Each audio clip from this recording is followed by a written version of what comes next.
Hey familia, ¿cómo están? Espero que muy bien. Estamos de regreso en nuestro nuevo capítulo de este podcast. En este video les vamos a dar a conocer un poco más el fondo de la realidad que se está viviendo hoy en día en los países de Rusia y Ucrania.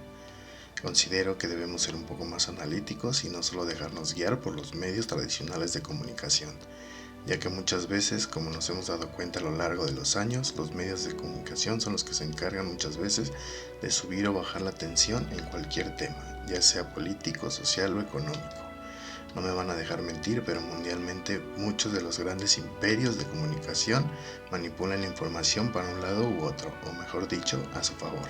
Así es familia, el video que teníamos preparado hablando de cosas más agradables tendrá que esperar.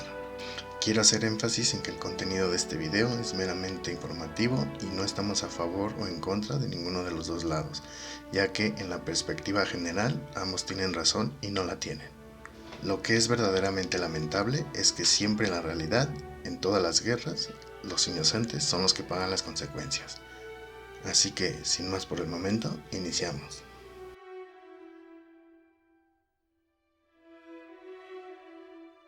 Vamos a tratar de explicar a grandes rasgos un poco de todo el inicio del conflicto, para poder así entender un poco el contexto de la situación y así, tú que estás viendo el video, puedas generar una crítica un poco más neutral. Primero, antes que nada, debemos saber que el conflicto entre ambas naciones no es actual, es una lucha de algunos años atrás. El inicio de todo fue después de la toma de Crimea en el año de 2014.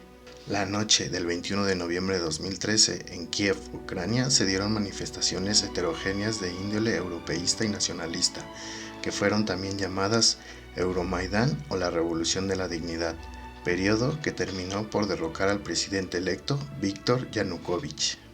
Y te vas a preguntar, ¿esto qué tiene que ver con el conflicto actual? Pues mira, un día antes, es decir, el 20 de noviembre del mismo año, el gobierno de Ucrania suspendió la firma del acuerdo de asociación y el libre comercio con la Unión Europea, o lo que es lo mismo, la integración de Ucrania como miembro de la OTAN, nada más y nada menos que por presiones ejercidas desde el gobierno de Rusia. Ahora, debemos entender algunos términos para poder seguir con este video. ¿Qué es la OTAN? La Organización del Tratado del Atlántico Norte, por sus siglas OTAN o NATO en francés, es una alianza militar intergubernamental que se rige por el Tratado del Atlántico Norte, o también llamado Tratado de Washington, firmado el 4 de abril de 1949. ¿Adivinen dónde? Sí, Washington, Estados Unidos. ¿Para qué se creó la OTAN? Sin tanto rollo, la OTAN nació como medida de defensa para los países miembros, es decir, que todos pudieran tener una defensa efectiva contra la hoy extinta Unión Soviética, todo en caso de un conflicto bélico, es decir, tenían miedo que un gigante como la Unión Soviética quisiera apoderarse de muchos más territorios. La OTAN se basa principalmente en su artículo 5, el cual es que cualquier miembro de la OTAN que esté siendo atacado deberá ser defendido por el resto de los miembros, algo así como te metes con uno y te metes con todos. Esta es la principal razón por la cual se fundó la OTAN. Ahora, si la Unión Soviética se disolvió en 1991, ¿por qué sigue existiendo la OTAN? Pues bueno, creo que esa es una pregunta que podría tener muchas respuestas, dependiendo de la visualización geopolítica de cada uno de los actuales miembros de la OTAN. Aunque sea difícil de creer, la hoy extinta Unión Soviética solicitó ser parte de la OTAN en marzo de 1954, con el único pretexto de mantener el orden en Europa, y claro que fue rotundamente rechazado por los miembros, principalmente por presiones de Estados Unidos y el Reino Unido, lo que desembocó en la creación del Pacto de Varsovia por parte de la Unión Soviética, es decir, el contrapeso de la OTAN. El Pacto de Varsovia fue firmado el 14 de mayo de 1955, 6 años después de crearse la OTAN. Dentro estaban naciones como la Unión Soviética, Albania, Alemania, Bulgaria, Checoslovaquia, Hungría, Polonia y Rumania. Este pacto duró muy poco, ya que en 1991 iniciaron las naciones a salirse. Entre 1999 y 2009, las naciones que pertenecían a este pacto terminaron por unirse a la OTAN. Ucrania solicitó ser parte de la OTAN en enero de 2008, pero no fue hasta marzo de 2018 que la misma OTAN reconocía a Ucrania solo como aspirante y no como parte de la organización. Regresando al tema central, Ciudades como Crimea, Sebastopol, Donetsk y Lugansk al este de Ucrania han estado en conflicto en los últimos años. El gobierno de Kiev contra prorrusos separatistas, unos en favor a unirse al gran estilo y vida europea, y los separatistas con muchos anhelos de seguir perteneciendo a Rusia, provocando conflictos y enfrentamientos internos.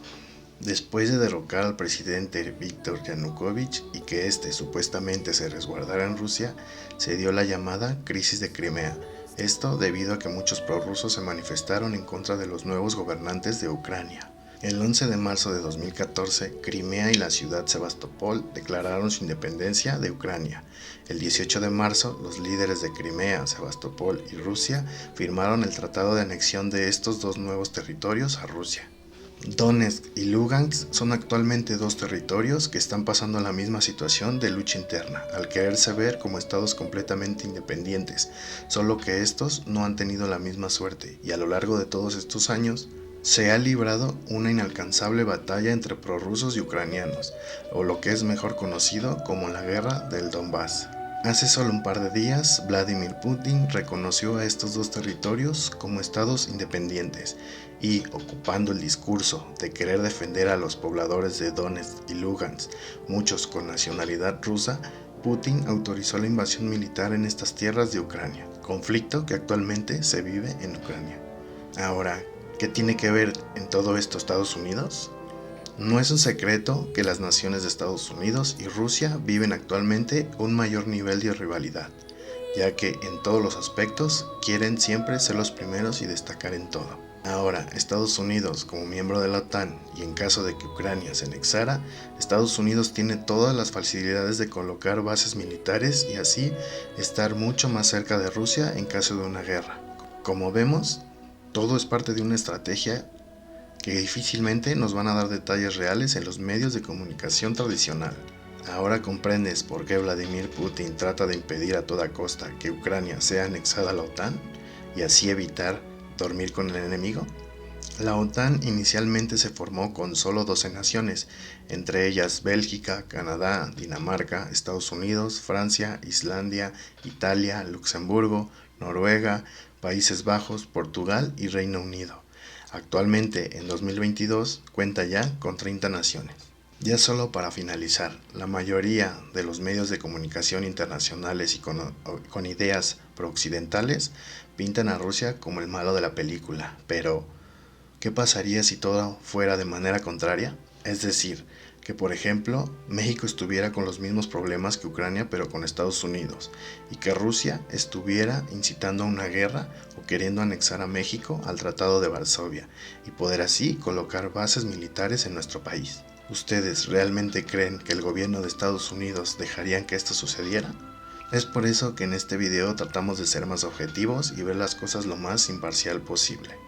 Lo que es un hecho es que las medidas tomadas actualmente por Rusia están fuera de nivel, ya que, aunque se entiende el porqué de su actuar, nada en esta vida justifica la violencia.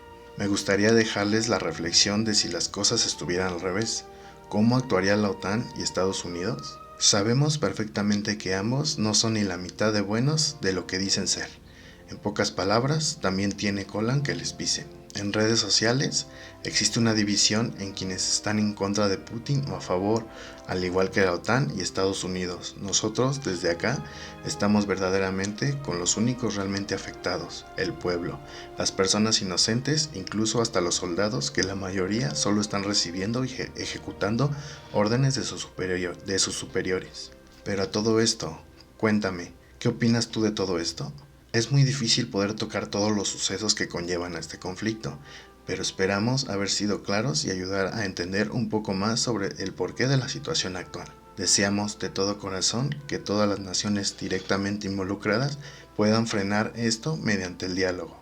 Pues bueno familia, este es un pequeño resumen de toda la situación que ha estado pasando a lo largo de estos últimos 8 años en esta zona de conflicto entre Ucrania y Rusia. La verdad es que es algo que no debería de estar pasando, deberían de haberse sentado y dialogar ambas partes, pero pues bueno, siempre hay intereses que se están jugando ahí y pues bueno, cada quien ve la manera o ve a su manera las cosas y trata de defender su situación.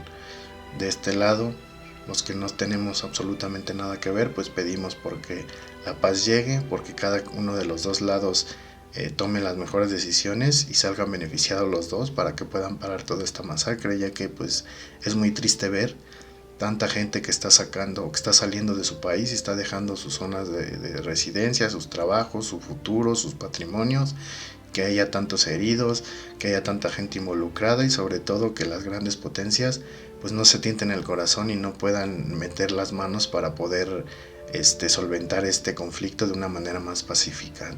La verdad es que yo confío en que Dios va a iluminar sus mentes y puedan tomar las mejores decisiones para todos y sobre todo que paren el sufrimiento de muchísima gente que está ahorita involucrada indirectamente, porque pues muchas veces la gente no pide las guerras, ¿no?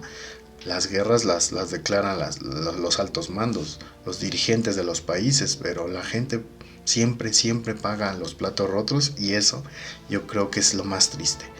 Eso es lo que deberíamos estar evitando y no estar pidiendo guerras o estar queriendo tener más territorio. Yo creo que la ambición de los altos mandos, de los líderes mundiales, es lo que en toda la historia de este planeta Tierra nos ha marcado. Y es una verdadera tristeza que después de la Segunda Guerra Mundial no hayamos entendido y no nos demos cuenta del daño que podemos llegar a crear con solo tomar malas decisiones en vez de dialogar y todos llegar a un acuerdo de paz. Así que, pues bueno, familia, espero que haya sido un poquito más de ayuda este video, que ustedes en su casa analicen, que ustedes investiguen. Yo a eso les invito, ¿no? Para que ustedes analicen, investiguen y no se vayan nada más con lo primero que vemos en las noticias. Hay que investigar, hay que leer, hay que ver, hay que buscar para poder tomar así un juicio, ¿no? Personal, porque al final de cuentas muchos de nosotros no vamos a poder hacer nada. Pero sí me gustaría que fuéramos un poquito más analíticos y fuéramos más neutrales en el sentido de que, pues bueno, tanto uno como otro está haciendo las cosas a su manera de ver, bien o mal. Entonces, pues bueno, familia, yo creo que por el momento es todo. Me gustaría hablar de otro tipo de cosas. De hecho, este espacio iba a ser para hablar de otro tipo de cosas, pero quise volver a retomar este tipo de videos en los que hay situaciones que son, pues en este caso, por ejemplo, tendencia mundial y de las que muchas veces uno tiene esa inquietud de poder hablar, de poder expresarse. Yo no estoy en contra de uno ni de otro o a favor, simplemente estoy a favor de que pare la masacre y que la gente no pague las consecuencias de las malas decisiones que están tomando los gobiernos. Así que, pues bueno, los antecedentes ahí están, los podemos investigar y cada uno de nosotros podemos tomar un juicio propio y decir, pues si están bien o si están mal, ¿no? Eso ya se los dejo a ustedes, a su consideración, pero lo único que sí debemos, o por lo que debemos de luchar, es por la paz, porque yo creo que todo mundo tenemos ese derecho de poder vivir en paz y podernos desenvolver como personas y como seres humanos. No es justo que por decisiones de altos mandos la gente sufra o pierda sus patrimonios, sus vidas, que es lo más importante, que pierdan a sus hijos, a sus familias, a sus sobrinos, ¿no? Que son los principales que van a la guerra y son los primeros que dan la vida, tal vez por obligación, ¿no? Porque a final de cuentas al estar en el ejército pues es un trabajo, ¿no? Y eso, pues bueno, muchas veces si desertan o algo, pues se los toman a mal. Entonces yo creo que somos más los buenos, más los que queremos la paz y más los que pedimos a gritos que paren esto para que las cosas se puedan solucionar de una mejor manera. Así que, pues bueno, familia, yo creo que por el momento es todo. Quiero agradecerles infinitamente por las vistas, por la cantidad de suscriptores que en estos últimos 2-3 meses la verdad es que se han doblado. Y pues bueno, ya nos pusimos en contacto con la gente a la que les vamos a hacer llegar los productos que íbamos a regalar. Ya seguramente en estos días se van a mandar. Y pues ya nada más esperaremos a que les lleguen para que nos puedan compartir sus fotitos de que ya los tienen y sus experiencias para que ellos también nos ayuden a juzgar estos productos que en su momento se los enseñamos y que les dimos una pequeña reseña. Así que pues bueno, me quedo triste, preocupado, pero con confianza en que Dios les va a iluminar y nos va a ayudar a todos para poder llegar y tener un mejor camino. Así que sin más por el momento, familia, me despido y nos vemos en otro próximo video. Bye.